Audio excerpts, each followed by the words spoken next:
أعوذ بالله من الشيطان الرجيم بسم الله الرحمن الرحيم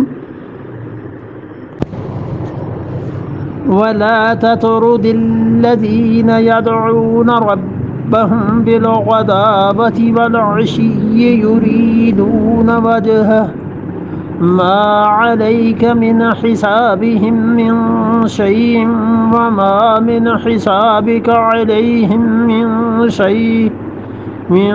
شيء فتطردهم فتكون من الظالمين. نہیں چاہتے تو ان سے تو کوئی خطرہ ہے نہیں، البتہ وہ دین میں آ جائیں گے. حضرت عمر رضی اللہ عنہ نے یہ مشورہ دیا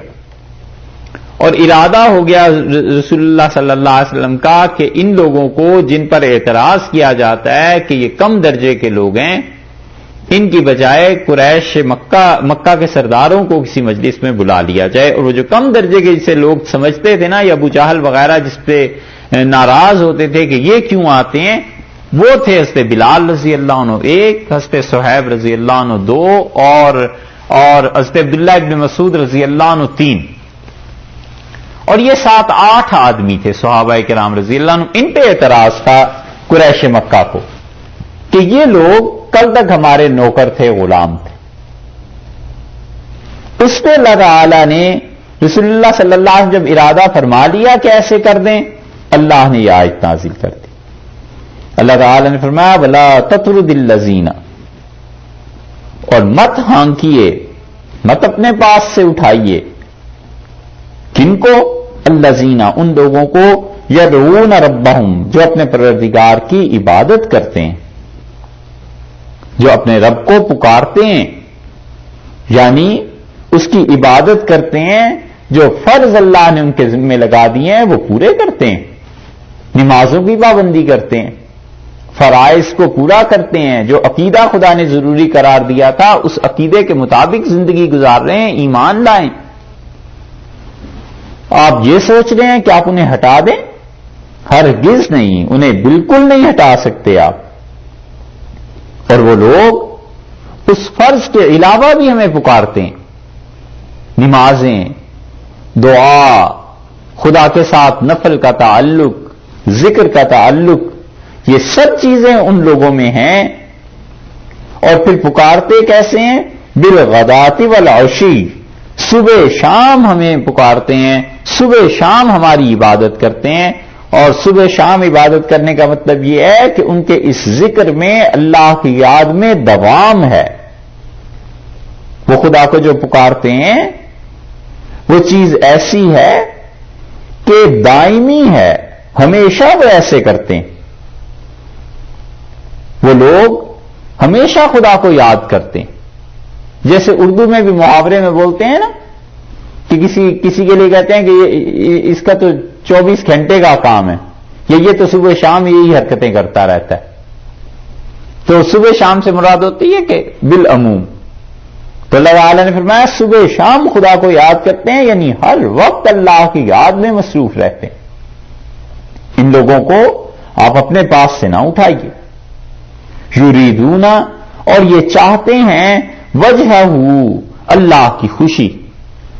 وجہ کا اگر ترجمہ خالصتاً لغت کے اعتبار سے کریں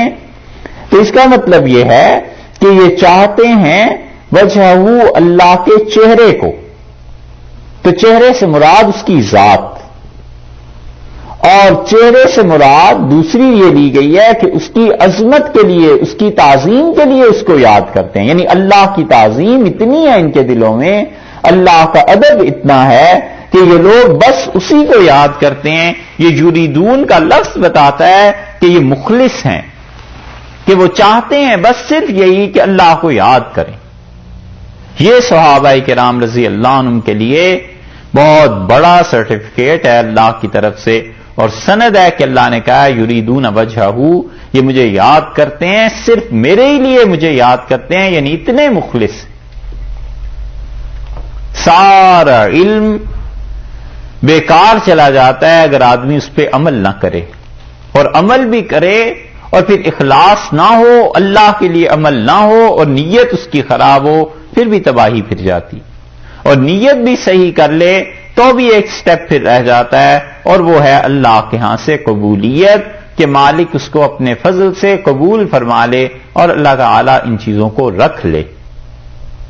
جتنے بھی کام ہوتے ہیں بار بار آدمی اللہ کے سامنے اپنی نیت کو پیش کرتا رہے کہ خدایا تیرے لیے ہی کر رہا ہوں۔ آدمی کتاب لکھتا ہے، نیکی کا کام کرتا ہے، یہ کام اس کا جب تک کتابوں سے فائدہ ہوتا رہے گا اس کو اس کا ثواب قبر میں پہنچتا رہے گا۔ مسجد بناتا ہے،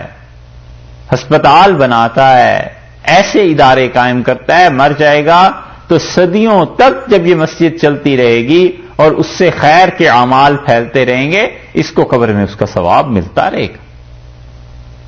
یہ سب کی سب چیزیں ایسے ہی خیر کی، لیکن نیت وہ یہاں بتا دی ہے کہ دیکھو صبح شام اللہ کو یہ یاد کرتے ہیں ہر وقت اور چاہتے ہیں اللہ کی خوشی۔ اخلاص اتنا ہے ان میں، ما علیکا، اور دیکھیے آپ پر کچھ نہیں ہے، من حسابہم من شیئن، ان کے حساب میں سے شیئن ذرہ برابر آپ کے ذمے کچھ نہیں۔ ایک وما من حسابی کا، اور آپ کے حساب میں بھی ایسے نہیں ہے کہ علیہم ان کے اوپر کچھ ہو، من شیئن ذرہ برابر بھی کچھ بھی، نہ کچھ بھی ان کا حساب آپ کے ذمے ہے نہ آپ کا حساب ان کے ذمے ہے، قطعاً نہیں، دونوں کے معاملات الگ الگ ہیں، وہ الگ ہیں آپ الگ ہیں۔ یہ ہم کی ضمیر جو ہے نا، ما علیک من حسابہم من شیئن، اور اس کے بعد وما من حسابک علیہم، یہ دونوں ہم کی ضمیریں کدھر لوٹ رہی ہیں؟ مفسرین میں سے ایک گروہ کہتا ہے کہ یہ دونوں صحابہ کرام رضی اللہ عنہم کی طرف لوٹ رہی ہیں، یعنی یہ اتنے مخلص ہیں، عبداللہ ابن مسعود اور بلال اور صہیب اور رضی اللہ عنہم، یہ سارے اتنے اچھے لوگ ہیں کہ آپ دیکھیے کہ ہمیں صبح شام یاد کرتے ہیں، ہماری خوشی چاہتے ہیں، آپ کے ذمے ان کا کوئی حساب نہیں اور نہ ہی ان کے ذمے آپ کا حساب ہے، دونوں کی بات الگ الگ ہے، آپ کی خدمت میں حاضر ہوتے ہیں، جو ان کی تنہائیاں ہیں، جو اللہ کی عبادتیں ہیں، اطاعت، ان کے دل کا اخلاص، وہ میرے ساتھ ہے، آپ کا کوئی معاملہ نہیں۔ اور بعض مفسرین دوسرا گروہ کہتا ہے کہ یہ دونوں ضمیریں ما علیک من حسابہم من شیئن، آپ کے ذمے ان کا حساب نہیں اور ان کے ذمے آپ کا حساب نہیں، یہ دونوں مشرکین کی طرف لوٹتی ہیں، یعنی مکہ کے جو مشرکین ہیں ان کا کوئی حساب آپ کے ذمے نہیں ہے، آپ نے بات ان تک صاف پہنچا دی، نہیں مانے، کفر پہ شرک پہ مریں گے، ہم جانے یہ جانے، اور آپ نے جب بات پہنچا دی ہے تو آپ کے ان کے ذمے کوئی آپ کا حساب نہیں ہے، یہ آپ کو کچھ کہہ نہیں سکتے، بس ٹھیک ہے آپ نے بات پہنچا دی ہے، مانتے ہیں مانے، نہیں مانتے نہ مانے۔ تو دوسرا گروہ اس طرف گیا، تو اللہ تعالی نے بتایا کہ یہ چیزیں الگ الگ ہیں، اور جو لوگ اسے صحابہ رضی اللہ عنہ کے لیے مانتے ہیں انہوں نے اس کی تشریح یہ بھی کیا کہ ما علیک من حسابہم من شیئن، اور ذرہ برابر بھی بالکل قطعاً کوئی چیز نہیں ہے کہ آپ ان کے باطن کی جستجو کریں، کیونکہ لفظ یہ آ گیا نا من حسابہم من شیئن، آپ ان کا محاسبہ کریں یعنی باطن کا، ان کے باطن میں اللہ کے ساتھ کتنا تعلق ہے، کتنا خدا سے محبت کرنے والے ہیں، ان کی نیتیں کیا ہیں، آپ سے کوئی نہیں پوچھا جائے گا، اور آپ کی نیت کیا ہے ان سے نہیں پوچھا جائے گا۔ آپ نے پیغام پہنچانا تھا، آپ نے پہنچا دیا، ان کا کام عمل کرنا تھا، یہ عمل کر رہے ہیں، نیتیں کیا ہیں کوئی کسی کا حساب ذمہ دار نہیں ہے، یہ سب چیزیں قیامت میں اللہ کے یہاں ہیں، اور دونوں ہی طرف اتنے بڑے بڑے لوگ ہیں کہ یہ مشرکین کے لیے ٹکڑا اتنا نازل فرمایا ہے، یا یہ کہ مسلمانوں کے لیے صحابہ کرام رضی اللہ عنہ کے لیے کچھ بھی مان لیا جائے، دونوں میں سے وہ دونوں ہی طرف بہت بڑے بڑے اکابرین گئے۔ فَتَطْرُدَهُمْ، کہ آپ ان کو اٹھا دیں اپنی مجلس سے، اگر ایسے ہو فَتَكُونَ مِنَ الظَّالِمِينَ، تو آپ بے انصاف لوگوں میں سے ہو جائیں گے،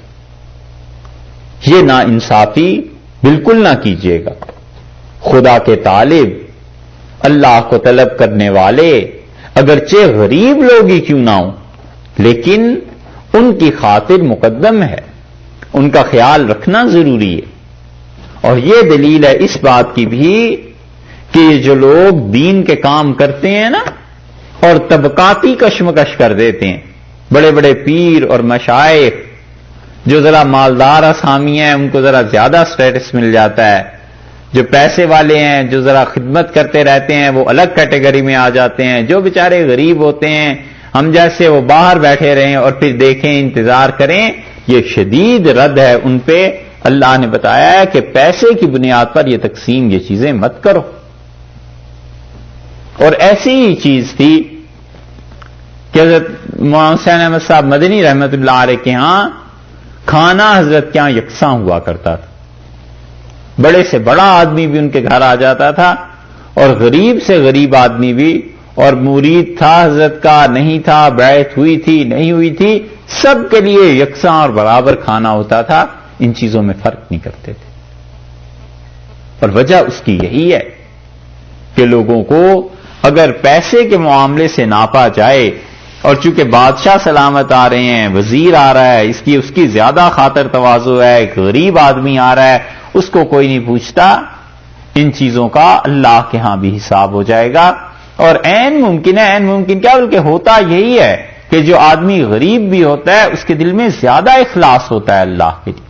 زیادہ اللہ کے لیے کام کرنا چاہتا ہے، زیادہ خدا کے ساتھ تعلق ہو جاتا ہے۔ اور امیر آدمی کی نظر اپنی دولت پہ بھی چلی جاتی ہے کہ ٹھیک ہے مسجد آئے ہیں اتنے پیسے دے دیں گے بس ٹھیک ہے، اور غریب آدمی وہ دعا مانگتا ہے کہ پروردگار اس مسجد کو بنا دے، اللہ اس جگہ کو آباد کر دے، تو اس کی دعا اللہ کے ہاں اس مال سے زیادہ قیمتی چیز ہے۔ وجہ اس کی یہ ہے کہ مال تو اللہ ہی نے دینا ہے نا، تو اللہ تعالیٰ کسی نہ کسی ذریعے سے تو دے گا۔ تو یہ جو کمزور لوگ ہوتے ہیں ان کا زیادہ خیال رکھنا چاہیے انسان کو۔ اسی لیے رسول اللہ صلی اللہ علیہ وسلم نے فرمایا کہ هل ترزقون الا بضعفائکم، یہ جو تم دشمنوں پر مدد تمہاری ہوتی ہے اور یہ جو تمہیں رزق دیا جاتا ہے یہ تمہارے انہی کمزور لوگوں کی وجہ سے ہے جو کچھ نہیں کر سکتے۔ یہ تو یورپ سے شروع ہوئی ہے بات زیادہ، مسلمانوں میں تو ایسے تھا لیکن بہت کم تھا، نہ ہونے کے برابر تھا کہ عورتیں بھی کام کیا کریں، مرد ہی کام کرتے تھے، باہر جاتے تھے مارکیٹ میں تجارت میں کسی بھی چیز میں وہی کما کے لاتے تھے، اور عورتوں کی ایک ہی ذمہ داری شریعت نے رکھی تھی کہ اپنے گھروں میں رہو، اپنے بچوں کی تربیت کرو تاکہ آئندہ نسلیں باہر جو نکلیں گی وہ ٹھیک ہوں۔ یہ اتنا بڑا تغیر آ گیا ہے پوری دنیا میں یورپ کے اثر سے کہ پچھلے 300 برس سے خواتین آہستہ آہستہ آہستہ آہستہ گھروں سے نکلی اور پھر انہوں نے کاروبار یہ چیزیں کرنا شروع کر دی اور ملازمتیں، اور نتیجہ یہ کہ بچے ان کے تربیت سے محروم ہو گئے۔ جتنے بھی واقعات سنائیں کتاب و سنت سے بعض لوگوں پہ اس کا اثر نہیں ہوتا۔ خود ان کے گھر سے اگر دلیل لینی ہو تو بڑی خوشی ہوئی اس کی کتاب پڑھ کے، یہ جو گوربا چوف تھے روس کے، اس نے پریسٹرائکا جو لکھی ہے اس کے 4 چیپٹر میں آپ ذرا اسے پڑھیے گا، اس نے لکھا ہے کہ روس کا ٹوٹنا جو تھا وہ کیوں ہوا، اور اس نے لکھا ہے کہ پورے یورپ کو میں کہتا ہوں کہ تم بکھر جاؤ گے، اپنی عورتوں کو گھروں میں واپس لے جاؤ تاکہ اپنی آئندہ نسلوں کی تربیت ہو سکے، اور یہ غلطی ہو گئی کہ عورتوں کو ہم نے گھروں سے نکال دیا اور ہماری نسلوں کی تربیت نہیں ہو رہی۔ یہ چیز ہے۔ تو جو گھروں میں بیٹھی رہتی تھیں اب بھی مسلمان سوسائٹی میں بہت بڑا طبقہ ایسا بھی ہے جن میں خواتین گھروں میں ہی رہتی ہیں، ان کی وجہ سے اب یہ تو کوئی جاب نہیں کرتی، بچے کوئی جاب نہیں کرتے، اللہ ان کی وجہ سے رزق دیتا ہے،